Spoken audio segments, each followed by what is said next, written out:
अब यहाँ पे क्या है, आपने देखा होगा 109% एसआईपी अकाउंट क्लोज हुए। अब इसका सबसे बड़ा रीजन क्या है? नमस्कार दोस्तों, जय श्री श्याम। जैसा कि आपने थंबनेल देखा है, आज की वीडियो में हम बात करेंगे। देख लीजिए यहाँ पे हमारे सामने एक आर्टिकल है। अगर इस आर्टिकल की बात करें तो नेगेटिविटी आपको देखने को मिलेगी, लेकिन अगर आप ये पूरा वीडियो वॉच कर लेते हो, इस नेगेटिविटी में भी क्या होगा, आपको पॉजिटिविटी मिल जाएगी। इसलिए पूरा वीडियो वॉच करना। अगर म्यूचुअल फंड में निवेश कर रहे हो और स्पेशली अगर इस गिरते बाजार में भी अभी तक अगर आपने आपका पैसा रिडीम नहीं करा है, तो ये वीडियो आपके लिए है। पूरा वीडियो वॉच करना, बिल्कुल भी स्किप मत करना। बिकॉज क्या होता है मार्केट में, यूट्यूब पे जब भी हम कोई नेगेटिव वीडियो देखते हैं तो हमारे दिमाग में नेगेटिव थॉट आते हैं। तो क्या होता है, म्यूचुअल फंड से पैसा रिडीम करने की सोचते हैं और एक टाइम ऐसा आता है पैसा विड्रॉ भी कर लेते हैं। लेकिन अगर आप पॉजिटिव वीडियो देखोगे तो वहां पे इंपैक्ट इस तरीके का रहेगा, आपको हिम्मत रहेगी कि भैया अभी मेरा निवेश है, मुझे कंटिन्यू रखना चाहिए। तो पूरा वीडियो वॉच करना। अब यहाँ पे देखो आर्टिकल में क्या लिखा है, मार्केट गिरा तो एसआईपी करने वालों का बिगड़ गया मूड। ठीक है, किया कुछ ऐसा जिसे देखकर बाजार पीड़ितों ने पकड़ लिया माथा।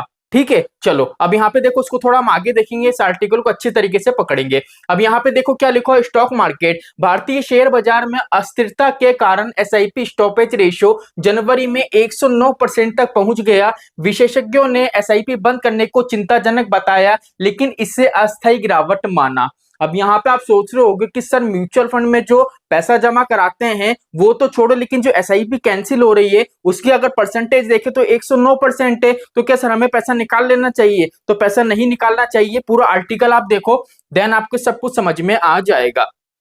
चलिए अब यहाँ पे क्या लिखा है, भारतीय शेयर बाजार में पिछले कुछ समय में अस्थिरता का राज है। निफ्टी 50 इंडेक्स पिछले 6 महीने से करीब 5% तक और बीएसई सेंसेक्स 4% तक और बीएसई मिड कैप और स्मॉल कैप 20% तक नीचे आ चुके हैं। ये वाली बात तो बिल्कुल सच है। देखो ये अगर हम देखें, अगर 6 महीने का डेटा उठा के देखें, जैसा कि कल वीडियो आई थी, तो काफी ज्यादा हमने गिरावट फेस करी है। अगर स्पेशली आप म्यूचुअल फंड में निवेश कर रहे हो, अगर आपने 2024 में या मान लीजिए 6 महीने पहले अगर आपने म्यूचुअल फंड में निवेश करा है तो पोर्टफोलियो की 12 बजी होगी।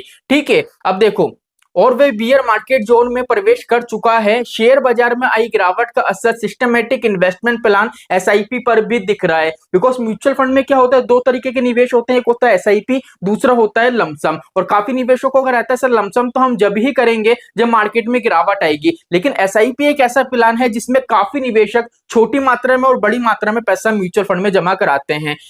जहां एसआईपी इनफ्लो में मामूली गिरावट देखने को मिली है, मतलब एसआईपी के रेगुलर बेस में मंथली बेस पे जितने भी अकाउंट ओपन होते हैं, अगर उसमें देखें तो थोड़ा बहुत हमको इनफ्लो देखने को मिलेगा, लेकिन स्टॉपेज रेशियो उसमें कमी आई है। जहां एसआईपी इनफ्लो में मामूली गिरावट देखने को मिली है, वहीं एसआईपी स्टॉपेज रेशियो में बड़ा उछाल आया है। जनवरी के आंकड़ों के अनुसार एसआईपी स्टॉपेज रेशियो 109% हो चुका है। ठीक है, अगर दिसंबर की बात करें एसआईपी स्टॉपेज रेशियो तो 82.73% का, अब डायरेक्टली 100% के भी बाहर जो आ चुका है। अगर यहीं हम बात करें सितंबर 2023 की तो 60.72% का, मतलब 60% के करीब का क्या था यहाँ पे एसआईपी स्टॉपेज रेशियो था। अब यहाँ पे देखो एसआईपी स्टॉपेज रेशियो ये दर्शाता है कि नए एसआईपी रजिस्ट्रेशन के मुकाबले कितने एसआईपी अकाउंट समाप्त हुए या अकाउंट बंद हो गए। ठीक है, इस आंकड़े में तेजी बढ़ोतरी का मतलब है कि बड़ी संख्या में निवेशक अपनी एसआईपी रोक रहे हैं या इसे रिव्यू नहीं कर रहे हैं। अगर आंकड़ों पर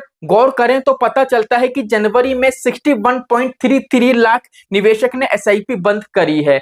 ठीक है, अगर यहाँ पे देखो पहले तो परसेंटेज बताई थी, अब बता रखी है यहाँ पे 61.33 लाख निवेशक ने एसआईपी अकाउंट बंद कराया है। दिसंबर की बात करो तो 44.90% 90 लाख निवेशक ने क्या करा था, यहाँ से एसआईपी अकाउंट को क्लोज करा था। अब यहाँ पे देखें नए एसआईपी रजिस्ट्रेशन में मामूली बढ़ोतरी मिली है, तो देख लीजिए कितनी मिली है, 56.19 लाख नए अकाउंट क्रिएट हुए हैं। अब यहाँ पे देखो सीधी सी बात मैं आपको ये बताऊं, आप सोच रहे होगे कि सर म्यूचुअल फंड के अंदर अगर नए एसआईपी अकाउंट ओपन होते हैं तो यहाँ पे ये बात निकल के आती है कि म्यूचुअल फंड में विश्वास काफी ज्यादा बढ़ रहा है निवेशकों का। लेकिन यहाँ पे सर 109% अगर mutual fund SIP account close हो रहे हैं तो क्या सर हमको निकल जाना चाहिए? तो देखो यहाँ पे आपको नहीं निकलना चाहिए। बिकॉज यहाँ पे मैं आपको बताऊं ना, म्यूचुअल फंड में जो असली हकदार हैं, जो पैसा बनाने की उम्मीद रखते हैं, जिनमें है कि सर हम पैसों की गिरावट से नहीं डरते, हम तो लॉन्ग टर्म में वेल्थ क्रिएट कर सकते हैं, वो सिर्फ पता है कितने लोग हैं, वो यहाँ पे सिर्फ आपको दिखेंगे। देख लो यहाँ पे मैं आपको बता दूं 56.19 लाख। जो ये इतने निवेशक है ना, इनने क्या करा है, भारी गिरावट के तौर में भी जनवरी में पैसा म्यूचुअल फंड में एसआईपी के माध्यम से स्टार्ट करा है। मतलब इनमें गिरावट का डर नहीं है, इनको पता है कि भैया एक ये बिग अपॉर्चुनिटी है, अभी के टाइम में यहाँ पे पैसा हम निवेश करेंगे तो फ्यूचर में जाके देखो अच्छी खासी वेल्थ क्रिएट हो जाएगी। अब यहाँ पे क्या है, आपने देखा होगा 109% एसआईपी अकाउंट क्लोज हुए। अब इसका सबसे बड़ा रीजन क्या है? सबसे बड़ा रीजन ये है क्योंकि क्या है, ये गिरावट है ना काफी लंबे टाइम से हमको देखने को मिल रही है। अब यहाँ पे काफी निवेशक ऐसे भी हैं जिनने क्या करा था, 1 महीने 2 महीने तक रेगुलर बेस पे मार्केट जैसे जैसे गिरा पैसा जमा कराया, लेकिन एक टाइम ऐसा आया कि उनकी कैपिटल खत्म हो गई, उनके पास पैसा नहीं है म्यूचुअल फंड में जमा कराने का, एसआईपी पे करने का भी उनके पास पैसा नहीं है। अब यहाँ पे वो सोचते मैं मेरी एसआईपी स्किप करूं। अब स्किप भी करेंगे तो यहाँ पे सेबी का नियम है, अगर 3 महीने तक कंटिन्यू एसआईपी स्किप करोगे तो सेबी ऑटोमेटिक आपकी एसआईपी कैंसिल कर देगा। इसलिए यहाँ पे क्या एसआईपी स्टॉपेज रेशियो देखोगे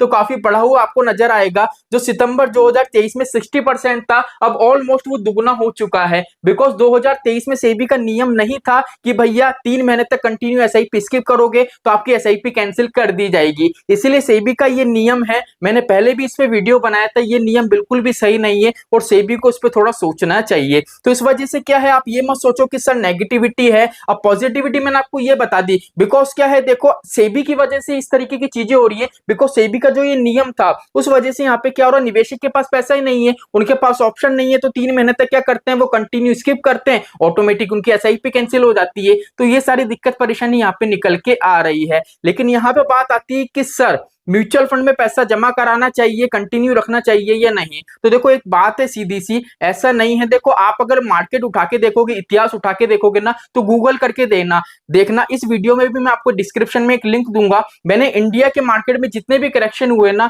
उस पर कंप्लीट वीडियो बनाई है और ये भी बताया कि मार्केट कितने टाइम में रिकवर हुआ है। तो ऐसा नहीं है मार्केट नीचे की तरफ जा रहा है तो मार्केट ऊपर नहीं आएगा, बल्कि एक ये अपॉर्चुनिटी है। मतलब आपको इतनी गिरावट में पैसा निवेश करने का मौका मिल रहा है। एक तरीके से मान लो 2 से 3 साल पीछे की जो वैल्यू थी ना, वो वैल्यू अभी के टाइम में आपको प्रेजेंट कर रहा है मार्केट निवेश करने के लिए। तो एक अपॉर्चुनिटी है, इसको अपॉर्चुनिटी की तरह से लो और पैसा निवेश करो। अगर आपके पास पैसा नहीं है तो एसआईपी को स्किप मत करो, 1000 की एसआईपी को 500 कर दो। अगर परमिशन देता है 100 रुपए की तो उसको 100 रुपए की कर दो, पे करो, लेकिन स्किप मत करो। स्किप करोगे 3 महीने तक कंटिन्यू तो आपकी एसआईपी ऑटोमेटिक कैंसिल हो जाएगी, ये सेबी का नियम है। देखो अब यहाँ पे हमने कंप्लीट आपको अपडेट दे दी। अब यहाँ पे हम क्या करेंगे, 2 पोर्टफोलियो को रिव्यू और करेंगे। तो चलिए हमारे चलते हैं सीधे डिजिटल बोर्ड के ऊपर और यहाँ पे कंप्लीट हम क्या करते हैं, रिव्यू कर देते हैं। अब यहाँ पे देखो विवेक कुमार जी का एक पोर्टफोलियो है। देखो पोर्टफोलियो रिव्यू की जो सेकंड हमारी वीडियो आएगी आज इवनिंग में या आज दिन में आपको देखने को मिल जाएगा। अब यहाँ पे विवेक कुमार जी का पोर्टफोलियो है, यहाँ पे 15,000 रुपए क्या करेंगे सर, एसआईपी कराएंगे।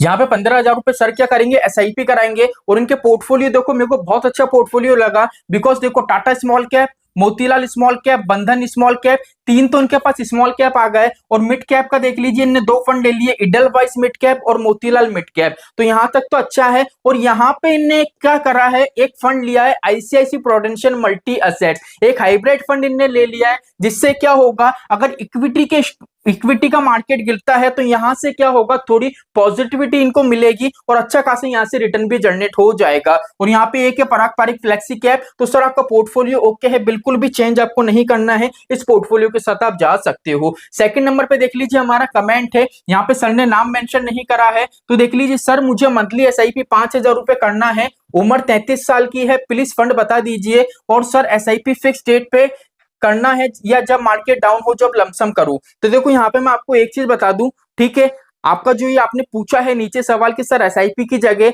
मैं लमसम करूं और मंथली बेस पे जब मार्केट में गिरावट हो जब करूं, तो आप ऐसा कर सकते हो। लेकिन डिस्क्रिप्शन में एक लिंक दूंगा वीडियो की, वो वीडियो वॉच करना, सब कुछ समझ जाओगे आप, ठीक है। अब यहाँ पे बात आती है कि सर आप फंड बता दीजिए। तो देखो पहली चीज तो आपने यहाँ पे टाइम ड्यूरेशन सेलेक्ट नहीं करा है। अब यहाँ पे जितने भी मैं आपको फंड बताऊंगा वो 10 साल के अकॉर्डिंग बताऊंगा, बिकॉज यहाँ पे आपकी उम्र है 33 साल की। तो देखो नोट डाउन कर लेना, यहाँ पे 5,000 की एसआईपी है। पहला आपका फंड होगा मोतीलाल ओसवाल मिड कैप, दूसरा फंड होगा HDFC मिड कैप, तीसरा होगा आपका JM फ्लेक्सी कैप फंड और चौथा आपका जो यहाँ पे फंड निकल के आएगा वो आप ले सकते हो bank of India small cap. और अगर पांचवा फंड भी कैरी करना चाहते हो तो यहाँ पे आपका आएगा बंधन स्मॉल कैप फंड। तो यहाँ पे कंप्लीट आपका पोर्टफोलियो रिव्यू हो गया है। अगर ये वीडियो अच्छा लगा तो वीडियो को लाइक करना, चैनल को सब्सक्राइब करना। जय श्री श्याम दोस्तों, जय श्री राधे।